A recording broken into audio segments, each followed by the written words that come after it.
Ndabaramukije mwese inshuti bakundwa dusangiye urugendo rwo kuja mwijuru. Ndabahaye kaze dusangira ijambo ry'Imana. Imana yaturemye, Imana isumba ibyitwa Imana, Imana itubeshejeho, Imana yo kubahwa. Imana yacu yadushiriyeho ibyo dukwiye kugendera ko byitwa ibyagezwe ibicishije muri ku musavyi wayo Mose, ariko kandi mu gihe cacu naco ikaba yaraduhaye umwana wayo Yesu Kristo akadupfira kugira ngo duharwe ibyaha byacu. Iyo niyo Mana turiko turavuga, iyo niyo Mana tugombe tuyageko.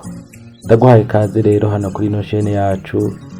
Turashiraho ama video meza avuga ivy'ubwami bw'Imana twishimikije igitabo ciza cyo Bibiliya.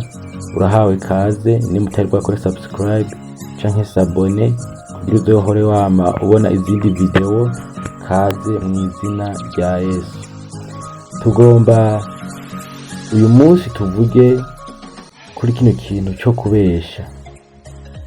Byoba bimaze kugushikira ukigovyora canke ukiyungunganya mu kwishura umuntu kugira ubone ingene icyo kintu mwako muravuga kirengana. Byoba biragushikira mu gusaba uruhusha ugatanga insiguro itariyo, canke bakakubaza ikintu ukishura ibitari ivyo kugira icyo kintu kirengana. Byoba biragushikiraho ukandika ibitari byo muri message canke ugatanga inyishu zitarizo. Mbega ho wowe umaze kuba icabona c'ibinyoma ugashigikira ikinyoma kandi uzukuri?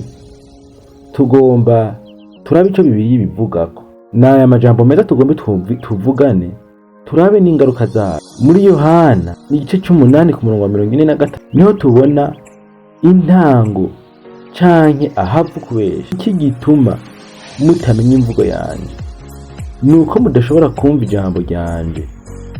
Mwebge murabaso wa Murwanizi, kandi ibyo so yifuza nivyo mushaka gukora.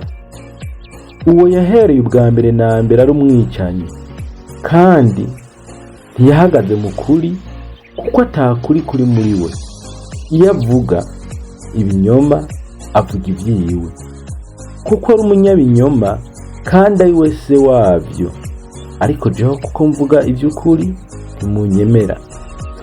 Ubu n'ubutumwa bwiza Yesu yariko arabwira abantu, ababwira ati kubera iki mutumva imvugo yanje? Ababwira ati igituma mudashobora kumva imvugo yanje nuko mutarabanje. Mwebwe murabaso wa Murwanizi. Uwo ntawe yigeze ahagarara mu kuri na kumwe, kuko atakuri kuri muri we. Niwe se w'ibinyoma. Iyo avuga ibinyoma avuga ivyiwe, kuko ari umunyabinyoma kandi ari we se wavyo.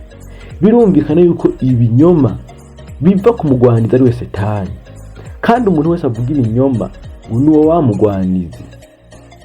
Uwo rero ngo niwe Origine canke niwe ntanguriro y'ibinyoma, kuko ngo ntaho yigeze amenya ukuri, ntaho yigeze ahagarara mu kuri. Niwe se w'ibinyoma. Iyo avuga ibinyoma rero n'abavuga ibinyoma ngo bava kuri uwo. Iyo rero niyo ntango y'ibinyoma. Twifashishije Bibiliya iratubwira canke iratubuza kubesha canke kuvuga ibinyoma. Usomye mu Abanyefeso igice ca 4 ku murongo wa 25, Pawulo yavuze ati maze mwiyambuye ibinyoma, umuntu wese avugana ivy'ukuri na mugenzi we, kuko turi ingingo za bagenzi babo. Iri ni ijambo rishobora kukubuza kuvuga ibinyoma, kubesha bagenzi bawe, kuvuga ibitari ivy'ukuri. Salomo mu migani yiwe yaranditse igice ca 20 ku murongo wa 23, ibiro bitangana n'igisesema kuhoraho, kandi umunzane w'ibinyoma si mwiza. Avuze ibiro bitangana yaragombye kuvuga ati ushobora kuba ufise ukuri hiyo mu mutima, ariko umunwa ugaca uvuga ibitari ivyo. Ivyo uri kuravuga ku munwa, ivyo uri kurereka abantu, ibiriko biraseruka kubiboneka bikaba bidasa n'ibiri mu mutima. Ivyo ni ibiro bitangana. Rero ngo ivyo ngo ni igisesema kuhoraho. Abo ngo umunzane w'ibinyoma si mwiza. Nubwo uburyo bwo kubesha canke n'ubwo bwo kuvuga ibinyoma, bwo gutanga ibinyoma, bwo kwerekana ibinyoma, umunzane w'ikinyoma si mwiza. Pawulo yarongera andikira abikorosayi igice cya 3 ku murongo w'9, aravuga ati ntimukabeshane, kuko mwiyambuye umuntu wa kera n'ibikorwa vyiwe. Yariko aratubuza kubesha ubu wose n'umurongo w'ijambo ry'Imana tubuza kubesha. Dawidi yari muri Zaburi 31:18 yanditse ati iminwa ivuga ibinyoma izibwe. Bisigura ngo iyo minwa ivuga ububeshi yari ikwiye kutabaho. Abo bantu bari bakwiye kuba ibiragi mu ncamake, kuko yavuze ati iminwa ivuga ibinyoma izibwe. Kandi wongeye ugasoma mu gice cya 34 ku murongo wa 13 havuga hati uzubuza ururimi rwawe goye kuvuga ibibi n'iminwa yawe yoye kuvuga ibyo guhendana. Iyo si n'amajambo canke n'imirongo y'ijambo ry'Imana itubuza kubera. Usomye Imigani igice cya 12 ku murongo wa 22 havuga hati iminwa y'ibinyoma n'igisesema kuhoraho, ariko abakora iby'ukuri nibo bamuhimbara.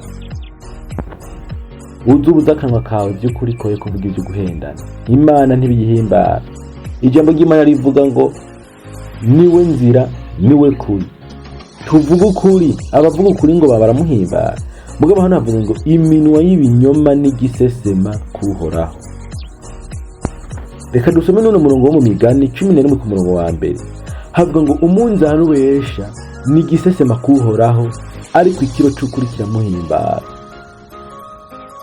Umunzani ubesha, hari abantu babatrika cyangwa babazirika iminzane bagatanga ibiro bidakwiye ngo n'igisesema kuhoraho.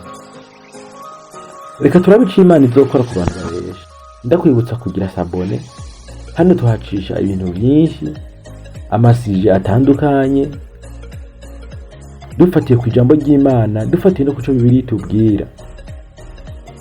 Mbere n'ubu bahari icyo ufise kamadidane urashobora gucandika muri commentaire, tukatosha tukitanga ko video twakivuga ko umuco tukagisangira kugira ngo dufashanye muri no rugendo rwo kuja mu ijuru. Iki Imana izokora ku bantu babesha. Dusomye muri Zaburi 12 umurongo wa 2 n'uwa 3 havuga hati uhora hazokuraho iminwa yose ihemana n'ururimi rwihayagiza. Bisigura ngo umuntu abesha iherezo ry'Imana izomurandura. Izokuraho iminwa yose ihemana n'ururimi rwihayagiza. Ni kuvuga iminwa ihemana ni iminwa ivuga iby'ubeshi. Umuntu ahemana n'umuntu ashobora kugutwengera atagutwengeye, n'umuntu ashobora kukubwira ibyiza ariko atari byabona, akakubwira kuberewe utaberewe, uwo n'umubeshi. Wongeye ugasoma ibyahishuriwe Yohana igice cya 22 ku murongo wa 15 havuga ngo inyuma hazoba imbwa n'abarozi n'abashakanyi n'abicanyi n'abasenga ibigirwamana n'umuntu wese akunda kubesha akabikora. Umuntu wese akunda kubesha akabikora azoba inyuma ya wa mugwa wo mwijuru.